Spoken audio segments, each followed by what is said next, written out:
Welcome to Reader Seeks Romance Channel's Romance Roundup, the #1 romance book recs talk show. I am Liz Donatelli.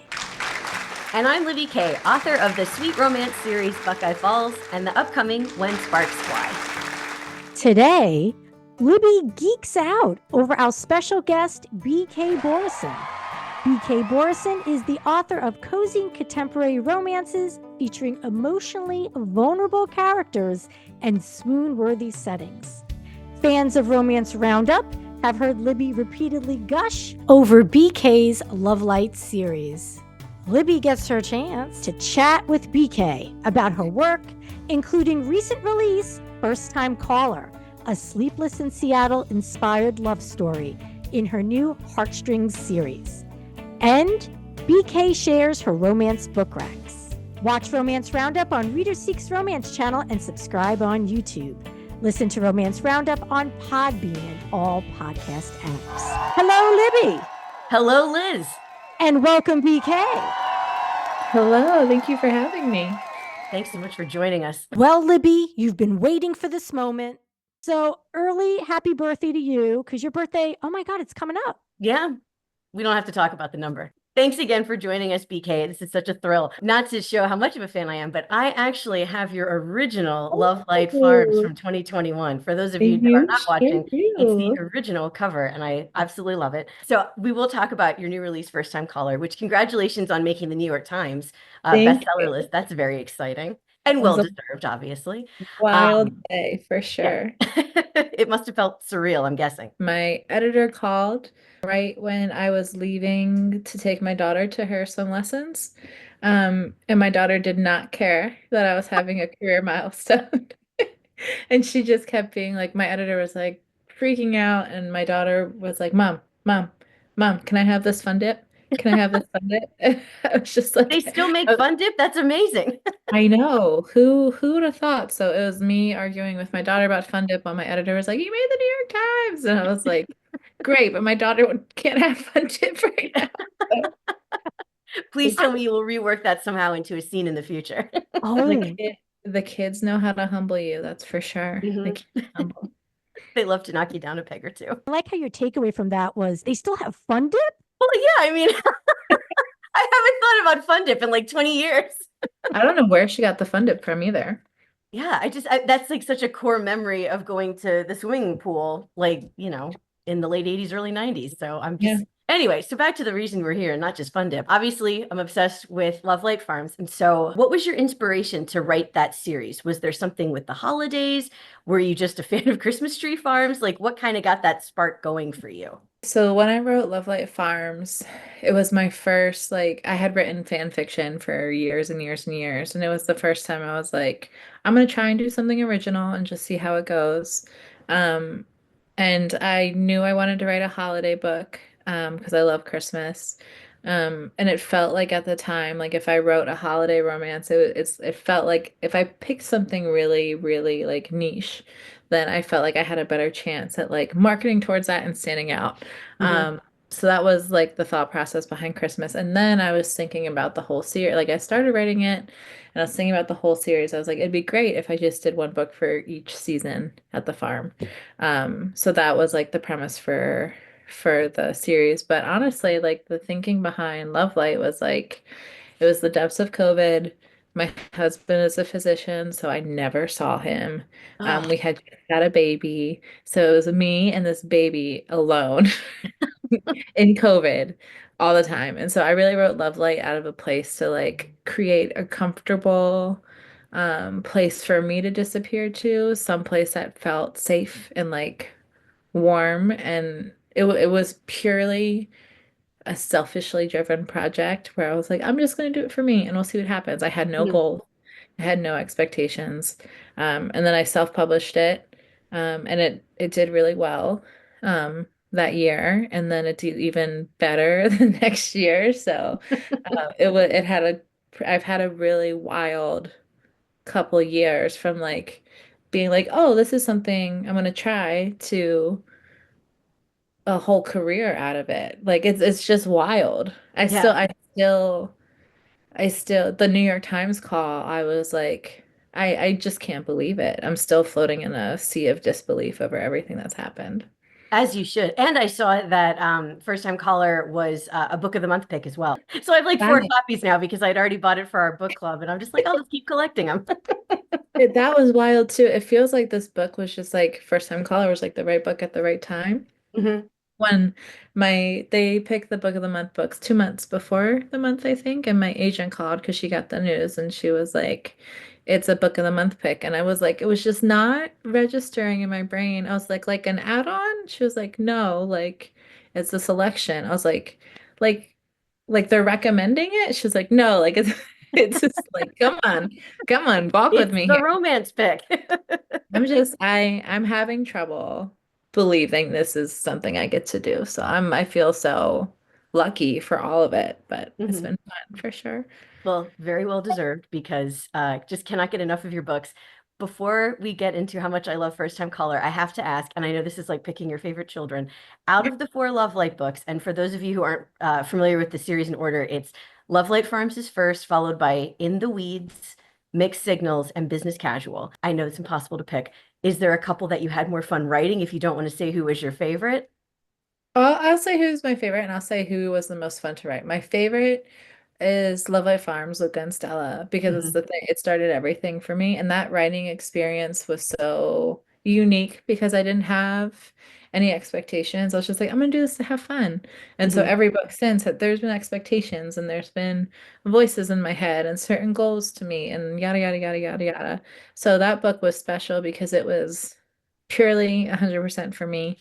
So I think that will always have, they'll probably always be the favorite just because of how it went. But the most fun to write was Business Casual with Charlie and Nova because Mhm. they just have such a dynamic with one another that's fun to play with. Mhm. They're very flirty and they have a lot of snip snappy dialogue, which is fun to write. Their Um, banter was incredible. Yeah, so and that one was another one that sort of just poured out because Charlie in my head was a very defined character and I didn't have to search for his voice at all. His voice was loud and vocal. So that was a very also a good writing experience. Now, I'm guessing that Goodreads isn't lying. Is the series done? There's no chance that someone's going to poke up later and have a book five in Lovelight. There won't be a book 5 in Lovelight, Okay. but I would revisit the Lovelight universe. Ooh, I will take that and I I will cling to that hope. I was playing with this concept. I was really like struck by this idea over the holidays of the Love Like Kids. Yes, Like I thought of that at the end of book four. Well, I don't want to give anything away, but I thought about that at the end of book four. Like, ooh, maybe there'll be a future with the kids. Please do not play with Libby's emotions. Yeah, You said it here, BK, and now this has to happen. You do understand that. I'm I do understand it and I wouldn't Okay. have said it if I wasn't very confident because Okay, good. I know how people feel about the books and like I really wanted to write it like over the holidays because I felt like I know what the story is. hmm And it wouldn't, I feel like anything I revisit in this world, it wouldn't be a full novel. It'd be like novellas. Um, I'll take it. but I'm saying it because I want to do it. So I'm like, it's holding myself accountable. I Perfect. would really love to write a series of novellas about the kids because I have some ideas. So we'll Excellent. revisit it someday. I love it. I'll take it and thank you. So, just in case our listeners and viewers have been living under a rock and haven't read First Time Caller, could you just give us a little taste of what it's about? Sure. So, First Time Caller is the first in a 3 book series that I'm calling the Heartstring series. It's about a radio station in Baltimore. And each book in the series is sort of a twist or lightly inspired by a Nora Ephron film. And the first book in the series is a twist on Sleepless in Seattle. So, a young girl calls into a radio station and sort of says her mom needs help fixing her love life. And then when the mom gets on the phone, she has this very vulnerable conversation with the radio host. It goes viral.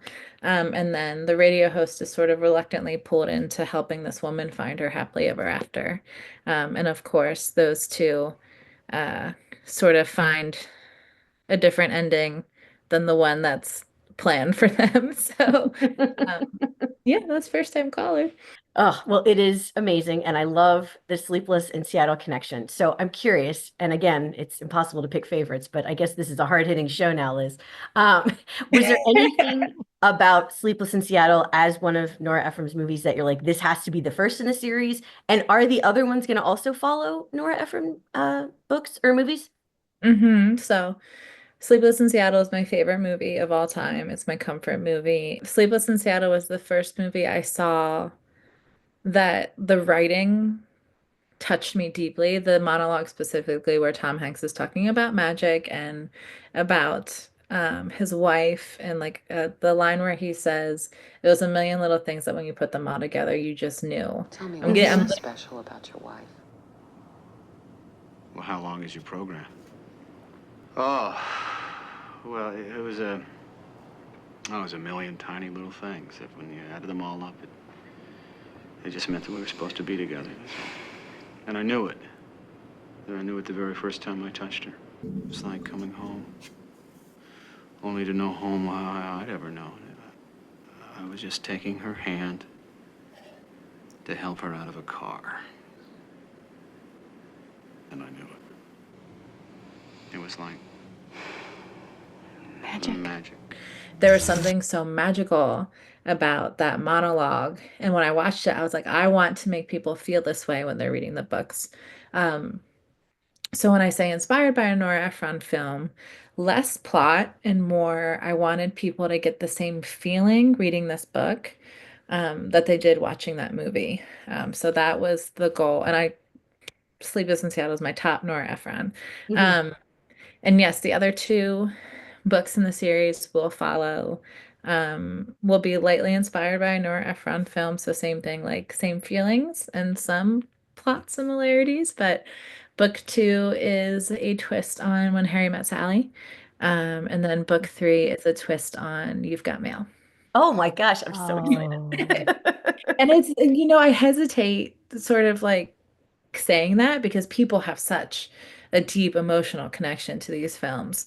Mhm. You say When Harry Met Sally, and like when I was on tour, I made the mistake of saying that a couple times, and the whole room like had this visceral reaction, and I was like, lightly Yeah. inspired by it. So, um, but it's been a lot of fun for me. It's sort of fun to like revisit these classic films and find a way to twist them around into something modern. It's funny to not think of these films as modern anymore because they're I not. know.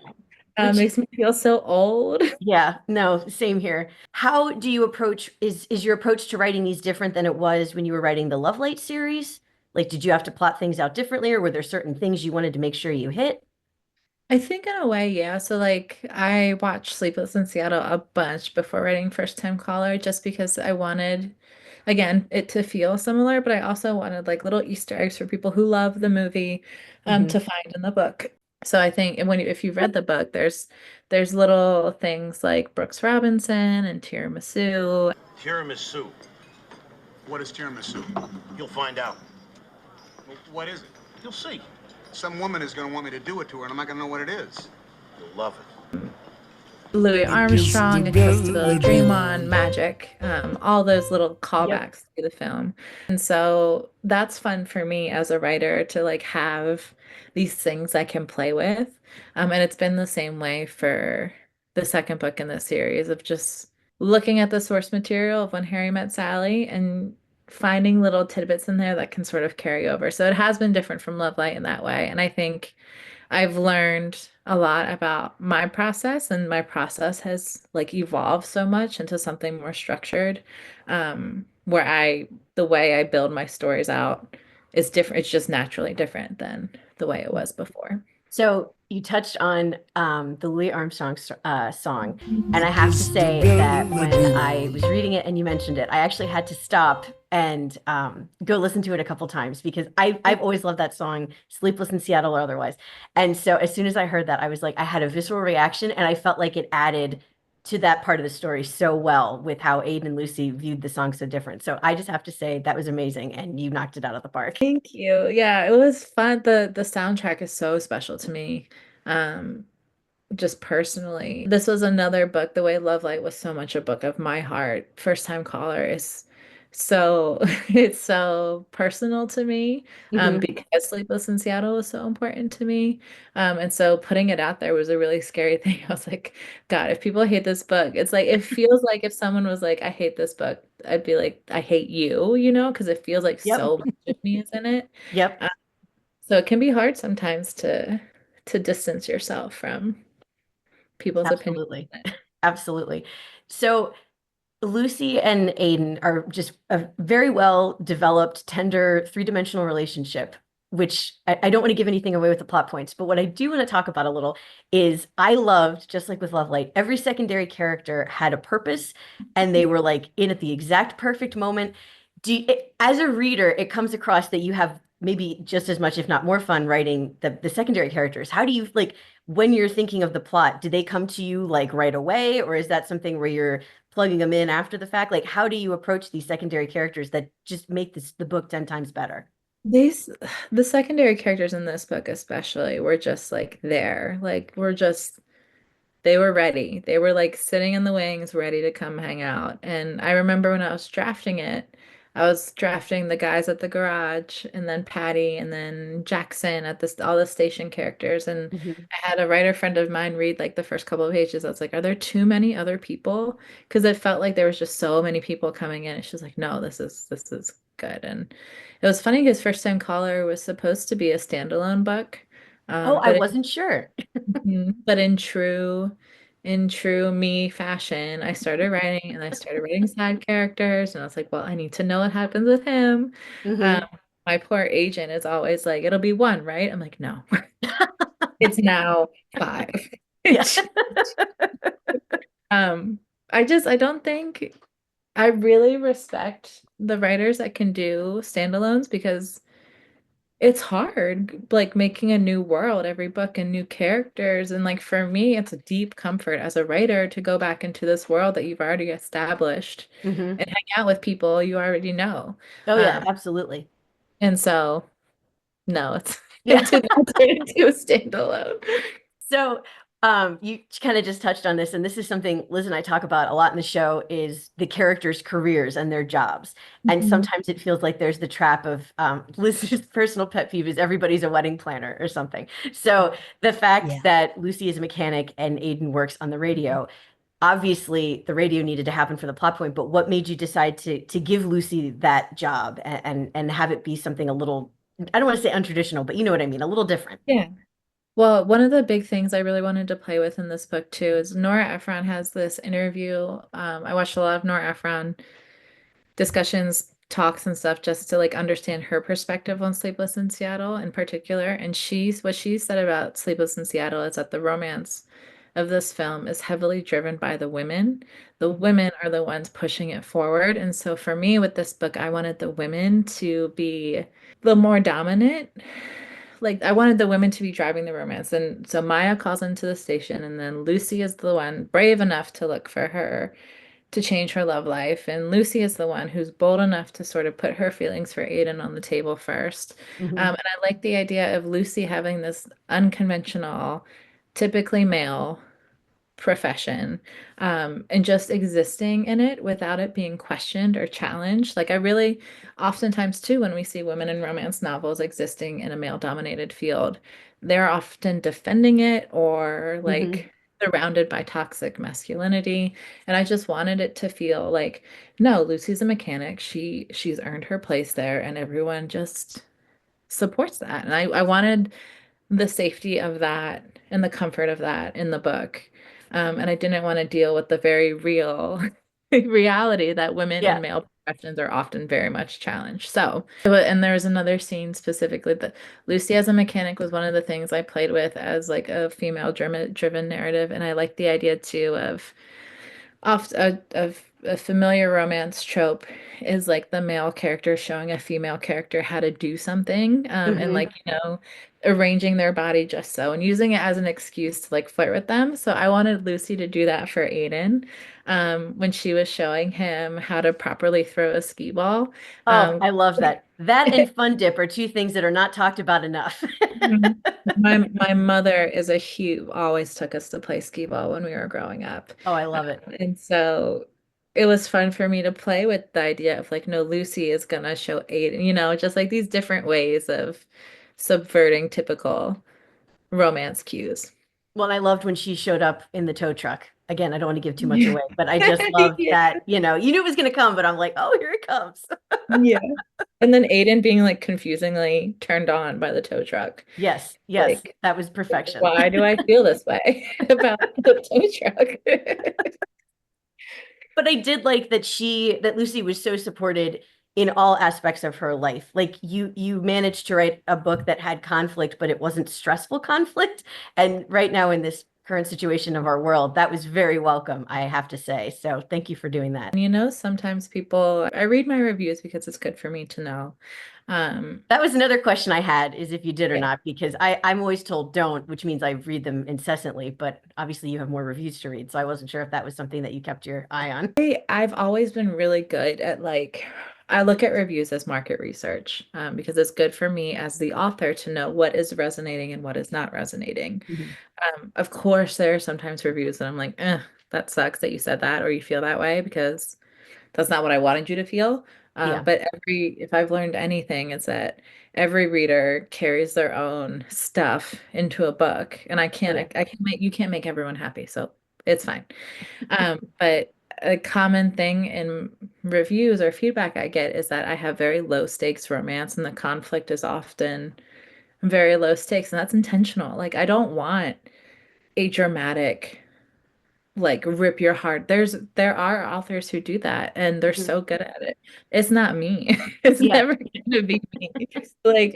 And I wrote a fight scene in one of my upcoming books, and my editor, her feedback was like, I can tell you want them to fight, but you're writing it like you, so like let him be a little bit more mean because it needs to be a fight. I was like, but I can't have my characters be mean to each other. And she was like, okay, you need to actually write like a convincing fight and not just have them like lobbing softballs at each other. So Yeah. So, can you tell us a little bit about the next installment of the Heartstring series? And do you even have like a date for that? I'm asking all the tough questions. I don't have a date for it. I've been told it's March of next year, but they don't Hmm. usually finalize a date until pre-orders go up. Pre-orders typically go up 9 months before book release. So we're getting close. Yeah, so probably around June we'll have a date that we'll know for sure. Book 2 in the Heartstring series, the title's already been announced. It's called And Now Back to You.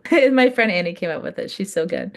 She also came up with Business Casual. So Oh, props to Annie two thumbs for up. brilliant break. Um, Book 2 is Jackson's story. Jackson is the weatherman, the meteorologist at the radio station. I haven't shared who it's with yet, but I think if you have the knowledge that it's When Harry Met Sally based, Mhm. if you've read First Time Caller, I think you'll know who his love Okay, is. good. I was like, oh, I hope it's who I think it is. I think it's obvious, but some people have said stuff and I'm like, no. Oh, So okay. so you never know. But I right now I'm working on the edits on that book. Um, and that book has kicked my butt. It's just Oh, totally kicked. really? It was the first book I wrote postpartum, and Oh. so I thought I was fine. Like I thought everything cognitively was like streamlined. It wasn't. And so I sent it to my editor and I was like, this is the worst thing I've ever written. She's like, you're being dramatic. And then I got edits back and she was like, maybe we have a lot to fix. And so now I'm in a better place mentally. Like I'm sleeping and eating and, being a Yeah. human. So I'm excited. I'm excited for their book. So have you already started like outlining for book 3? Like how much time do you have? Because I know a lot of stuff happens while you're marketing one and editing another. So, and I'm a Looney Tune in that I signed two new contracts. I have another series that's starting in October. Yes, I was Um, going to ask about that too. That series is called my Ghosted series, and it's sort of a magical realism contemporary romance series. Which is a Uh, bit of a departure from the other books. Was that something kind of in the back of your mind you were thinking about? no, I've had this idea for Good Spirits for gosh, years. Like I think as soon as I wrote Love Life Farms, I had this other idea for the Ghost of Christmas Past. And I've sort of been waiting for the right moment to work on it. And like I said, First Time Caller was supposed to be like a one and done. So I wrote that and then I started writing Good Spirits because I was like, this is its time. Hmm. And then Berkeley I'm so grateful. Berkeley was like, okay, we want more books from you. What do you have? And I was like, well, I could write more stories about the radio station. They're like, great. And I was like, great. I was like, but I also want to write this series. And they were like, okay. So it was this big, complicated thing. But we finally sorted out all the details. So every fall for the next 3 years, there will be a magical story, and every early, early part of the year, there'll be a radio contemporary romance. Excellent. Well, at least you'll be keeping my TBR stocked for the next few years. To answer your question about drafting and stuff, I'm wrapping up edits on Jackson's book, and then I go into drafting the next Ghost book, and then I go Oh, back to drafting the third book in the radio series, and then I'll go to drafting the third book in the Ghost series. oh, dang. Okay, so you will, I mean, that's basically writing two a year. That's a lot. But it's I have found now that I've swapped back and forth, I did First Time Caller, then Good Spirits, and now Back to You, and I've started drafting the second Ghost series.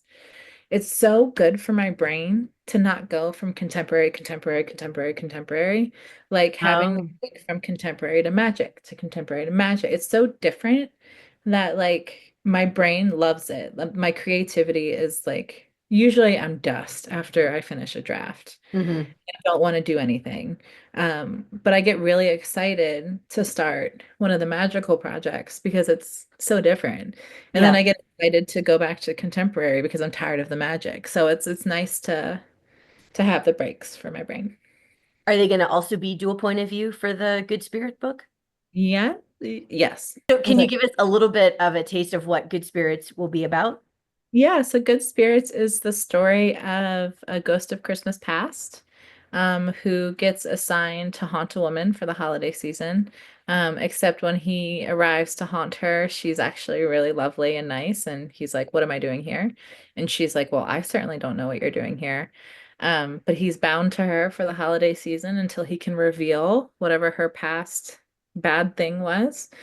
So together they have to figure it out, before he can move on and she can move on. And so it's fun. I had a blast writing it. It's very different from anything I've written before. It sounds very Dickensian kind of with the ghosts and the spirits. So, It is. It is. It's like the thing about this series that I like so much is the thing that unites it is that it's like this overarching theme of there's this department of hauntings and spirits, and the holiday spirits are one office in this department, and each book will be like a different office that we explore. So oh, okay. So it won't necessarily be Christmas every time. it won't be Christmas. So the only Oh. the first one is Christmas. Originally the original plan was to do past, present, future, all Christmas. But my agent said no. And so I started toying with this idea of like, what if the afterlife was really like this bureaucratic department of different spirits, like the Department of Deja Vu and the Office of Poltergeist and like an Office of Guardian Angels and Grim Reapers and like all these different beings that exist in one department. And what does that hierarchy look like? And how do they like stay organized and how do they get assignments and how do they move on? And so it's been a I lot of love it. fun playing with that. That sounds amazing. And it sounds like my type of magic because sometimes if it's too complicated, I'm like, ugh, but I like that this is like the It's bureaucracy simple. almost makes it more like palatable for me. Yeah, it's very grounded in our world. Like it feels like if you've ever watched The Good Place Mhm. or like Practical Magic, Oh, I love practical magic. it's very like grounded in our world and everything is very familiar and even the spirits are like familiar with our world. So it's not like Nolan, who's our ghost in Good Spirits. He's not unfamiliar with it. Like it's funny because arcs have started going out for that story. And so I fully admit that the description of this book is super hokey. Like the concept is like a hokey concept, but it's been really funny for me because it's kind of a serious book. And I think it's the most romantic of all the books I've written. And so it's Ooh. funny for me watching people's reviews being like, this sounds so silly. And then people are like, oh, this is actually like an actual romance. And so that's been fun for me to sort of watch people go through that experience. One other question I had is the setting, is Maryland going to be kind of the setting or part of the character? Because obviously, I don't know if you live in Maryland and you don't need to tell us where you live, but that is obviously an important setting in all of your other books. I live in Baltimore, so I'm Baltimore born and raised. A big reason of why I choose Baltimore, Maryland settings as a whole is I feel like Maryland doesn't get a lot of love. And Yeah. when you tell people you're from Baltimore, people usually go like, oh, The Wire. And I think there's a lot of other wonderful things about Baltimore. The Wire is a phenomenal show. I love The Wire, but Yes. there's other parts of Baltimore that can be romanticized that are not The Yes. Wire. Actually, the only time I ever skipped school in high school, me and three of my friends went to Baltimore to Inner Harbor for the day, and we felt like these nerdy badasses, and all we did was like eat crab cakes and go home. But at the Amazing. time, it felt monumental. Yeah. Wait, how far of a drive was that for you? I had like 2 hours. I'm from central Pennsylvania, so it was we were didn't crossing think state lines and Wait, you were in high school or college? high school. Really? Yeah. I'm shocked that you were cutting school in high school. I mean, it was like 3 weeks before graduation. The only reason I did it is I knew nothing bad would actually happen. And I was such a nerd that I cut school and I told my parents ahead of time, like, by the way, I'm going here and this is where I'll be. You And I told remember thinking like, yeah, that's pretty much as wild as I got. I mean, still, but that's I told awesome. my parents I'm cutting class, but we're going to Inner Harbor. It'll be great. I used to cut class to go to the library. That's So awesome. I was equally like I was such a nerd. Like Yep. Wow. I would But- cut class from time to time in college, but I went to an all-girls Catholic high school, so there was no getting out. It was lockdown. I was gonna say it wasn't possible for you. I went to public school. Okay, They weren't yeah. watching us. Yeah. We've talked about BK the writer. Let's talk about BK the reader. On Romance Roundup, we recommend romance books. Anyone who comes and visits, we ask them what they've been reading that they can recommend.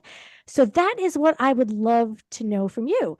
Is there anything recently, or maybe not so recently, that you would like to recommend to our audience? Recently, I love Nikki Payne's duet of Jane Austen reimaginings, Pride and Protest, and then Sex, Lies, and Sensibility. Both of them she is such a sharp writer. She's so clever. She's so funny. Both of those books, I laughed out loud, which is funny to say about Austen retellings. But I love them and I highly recommend them. I love Hannah Bonham Young. I think she's doing incredible work. Her book coming out this fall is called People Watching. It's phenomenal. I think it's the best book she's written yet. Wow. Denise Williams just had a book come out called Just Our Luck. And it's a super cute, super fun rom-com. I love her writing. Oh, and Adriana Herrera too. Rebel Gets the Duke. Love that one. So good. Nobody writes a man who's yearning better than Adriana Herrera. Like no one. Those are my recommendations. I am a reader first and a writer second, and so gotta show love to the people that keep me inspired. Seriously, thank you so much for joining us and letting me go through your whole catalog basically and say how amazing you are. I really appreciate it. This is great for me. Don't you worry. Yeah. Thank you for having me. This has been great. This has been a great way to spend my evening. Oh, Well, good. It's Thank a you so pleasure. much. I'm glad this worked out because Libby has gushed about your work. You made me sound like some poor soul, like Libby really needed it. Actually, she's got a whole wall with just pictures of you that you don't even know where she got them. And that's our roundup. Watch Romance Roundup on Reader Seeks Romance channel and subscribe on YouTube. Listen to Romance Roundup on PodBean and all podcast apps. Thanks for joining us, romance readers. Happy reading, everyone.